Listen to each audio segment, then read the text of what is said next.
Olá, pessoal, tudo bem? Na aula de hoje, nós iremos falar sobre mais dois casos especiais de estequiometria: a pureza do reagente e o rendimento. É muito difícil encontrarmos substâncias puras na natureza, pois normalmente, quando extraímos uma substância, nós temos ela acompanhada de outras substâncias em menor quantidade, que são as impurezas do material. A purificação de uma determinada matéria-prima para utilizarmos em uma reação, em alguns casos, é muito cara. Então, nós devemos considerar a presença de impurezas para que, por meio de cálculos, possamos prever a quantidade de produto obtido. Como as impurezas normalmente não participam da reação, precisamos, antes de tudo, determinar a massa real de reagente disponível para reagir. Neste tipo de problema, é indispensável que a pureza do reagente seja considerada e os cálculos sejam feitos utilizando somente a porção pura da amostra.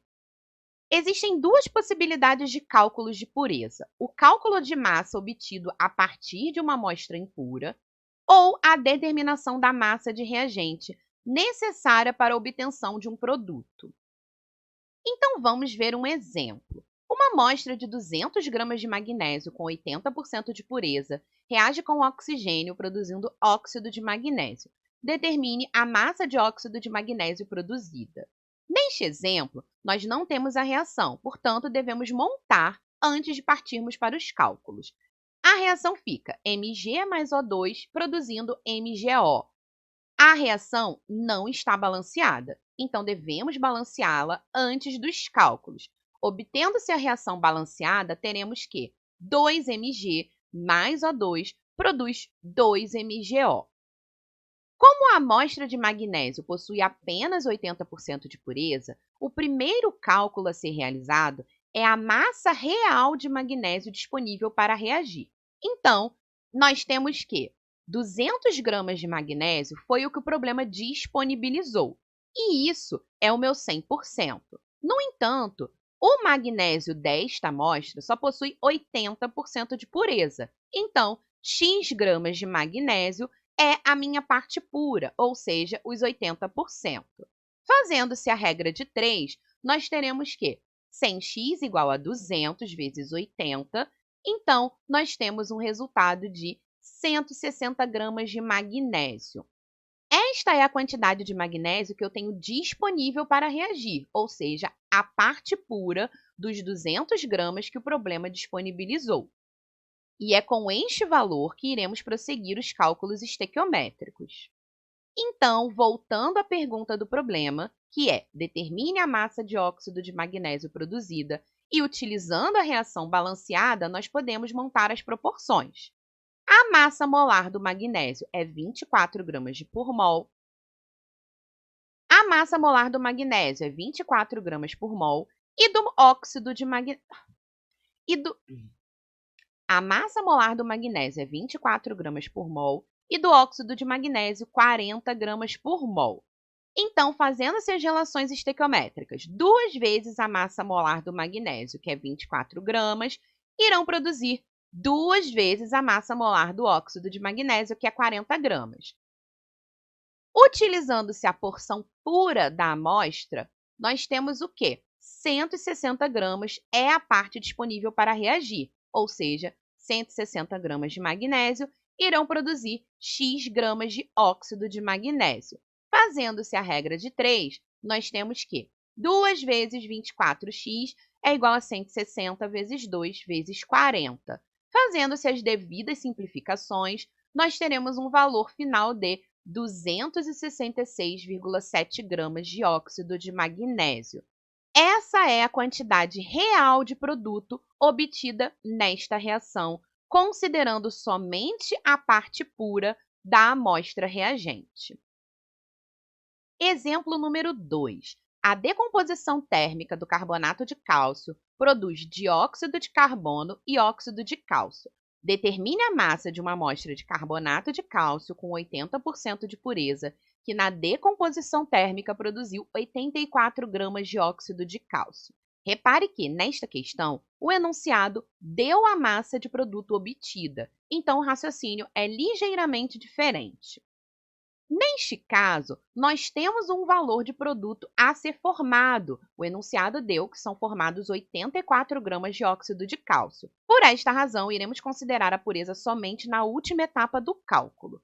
Neste caso, a reação já se encontra devidamente balanceada. Então, utilizando-se as massas molares do carbonato de cálcio, que é 100 gramas por mol, e do óxido de cálcio, que é 56 gramas por mol, podemos estabelecer a relação estequiométrica.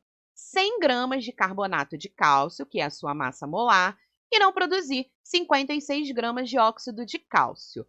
Nós iremos considerar o reagente puro para o cálculo. Então, se o problema pediu para que sejam obtidos 84 gramas de óxido de cálcio, nós precisamos de uma massa X de carbonato. Fazendo a regra de 3, nós temos que 56x igual a 100 vezes 84, então isso nos dará um valor de 150 gramas de carbonato de cálcio. Essa é a quantidade de carbonato de cálcio puro que irá reagir. No entanto, não é essa a situação proposta no problema. Como a amostra utilizada como reagente não é pura, nós devemos agora considerar esse fato para prever a quantidade real de reagente a ser utilizada. Somente 80% da amostra impura irá reagir segundo o enunciado, ou seja, 150 gramas é a parte que reage, ou seja, é a parte pura. Então, 100%, que seria a amostra total, será X gramas de carbonato. Fazendo-se a regra de 3, nós temos 80x igual a 150 vezes 100, então nós teremos um valor de 187,5 gramas de carbonato de cálcio. Essa é a quantidade necessária de carbonato de cálcio para fazer a reação, pois ao utilizarmos 187,5 gramas de carbonato, ou seja, uma massa maior do que a necessária, que é 150 gramas, nós garantimos que 80% desse valor irá reagir e chegar ao valor do produto que o enunciado nos deu. Agora, vamos falar um pouco sobre o rendimento. Quando fazemos previsões a respeito de uma reação química, teoricamente, acabamos impondo a situação ideal de desenvolvimento, ou seja, todos os reagentes estão puros e em quantidades estequiométricas. Portanto, o processo, se desenvolvendo em um sistema fechado e em condições ideais, irão produzir 100% de rendimento.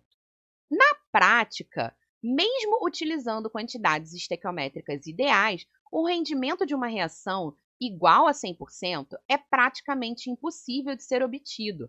Por esta razão, devemos considerar esse fato ao realizarmos cálculos estequiométricos. Existem duas possibilidades de cálculo de rendimento: o cálculo da massa conhecendo o rendimento da reação e a determinação do rendimento a partir das massas dos reagentes e produtos. Exemplo número 1. Um processo de obtenção do ferro metálico é a partir da hematita. A hematita é essencialmente óxido de ferro 3, o qual reage com carvão, produzindo ferro metálico e monóxido de carbono.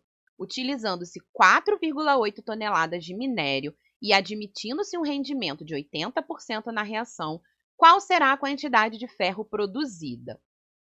Neste caso, a reação não está balanceada, então devemos fazer o balanceamento antes dos cálculos. Fazendo-se o balanceamento da reação, nós teremos que 2Fe2O3 mais 6 carbonos produzem 4Fe mais 6CO.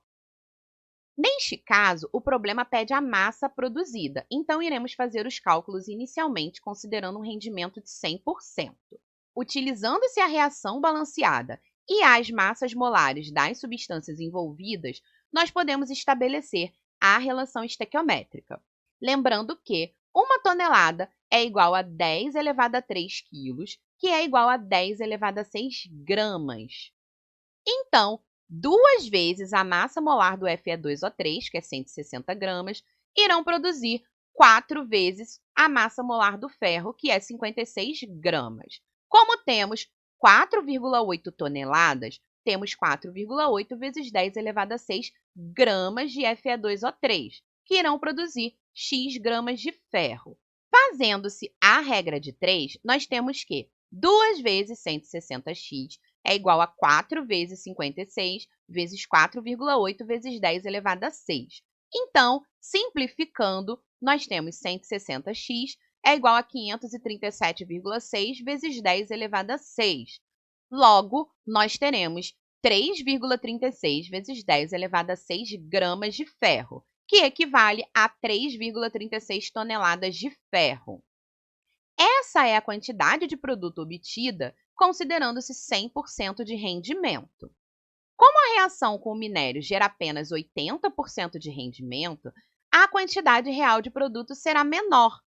E nós podemos calcular. 3,36 toneladas de ferro é o equivalente a 100% de rendimento. X toneladas de ferro será o real, que é 80% de rendimento. Então, fazendo-se a regra de 3, nós temos que 100x é igual a 3,36 vezes 80. Logo, nós temos um valor de 2,69 toneladas de ferro. Essa é a quantidade real de ferro produzida nesta reação, considerando um rendimento de 80%. Exemplo número 2. Uma massa de 32,70 gramas de zinco metálico reage com uma solução concentrada de hidróxido de sódio, produzindo 64,53 gramas de zincato de sódio, que é o Na2EnO2, e liberando gás hidrogênio. Qual é o rendimento dessa reação? Neste exemplo, nós temos que montar a reação antes de proceder com os cálculos. Então, zinco metálico reage com o hidróxido de sódio, que é o NaOH, produzindo o zincato de sódio, que ele deu a fórmula, mais gás hidrogênio, que é o H2. A reação não está balanceada, então a reação balanceada fica Zn mais 2NaOH produz Na2EnO2 mais H2. Neste caso, o problema pede o rendimento obtido, então iremos fazer os cálculos utilizando a massa de reagente que foi fornecida. Utilizando a reação balanceada e as massas molares do zinco e do zincato de sódio, nós temos que 65,4 gramas de zinco produzem 143,4 gramas de zincato de sódio. A massa fornecida no problema, 32,7 gramas de zinco, irá produzir X gramas de zincato de sódio. Fazendo a regra de 3, nós temos que 65,4x é igual a 32,7 vezes 143,4. Então, o meu x será 71,7 gramas de zincato de sódio. Essa seria a quantidade de produto produzida considerando 100% de rendimento. Ou seja, esse é o meu rendimento teórico. No entanto, o enunciado nos diz que foram formados após a reação 64,53 gramas de zincato apenas. Então, temos que comparar o valor teórico com o experimental. 71,7 gramas de zincato equivale ao rendimento teórico, ou seja, 100%. 64,53 gramas é X%.